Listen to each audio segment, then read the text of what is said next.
Taste and see that the Lord is good. Hi, my name is Orlando Poole, and I'm your lead pastor here at the Ottawa Seventh-day Adventist Church. And this is your 2-minute drill of leadership for this week.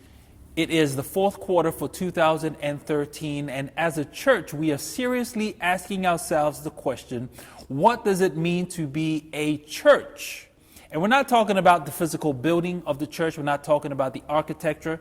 We're not talking about this place of worship that we come to on a weekly basis. But what we are asking ourselves is a ecclesia, or a people who have been called out. Are we being the church that God is asking us to be in this community, in this day and age?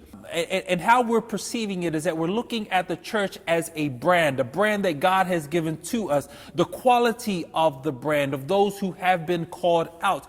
And we're putting ourselves as a church up to that standard to see how do we measure as a community of faith. Are we being what God has called us to be? I just want to read to you a verse that is found in Colossians chapter 1.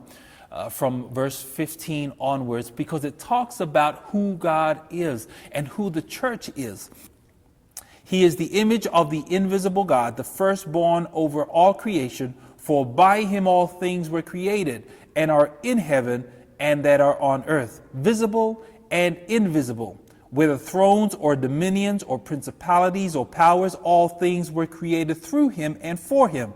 And he is before all things, and in him all things consist. He is the head of the body, the church, who is the beginning, the firstborn from the dead, that in all things he may have the preeminence.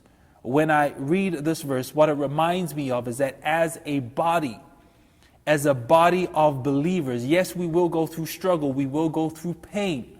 There are times we will face challenges. But because Christ is the head of the church, he was there during creation of heaven and earth, things that are visible and things that are invisible.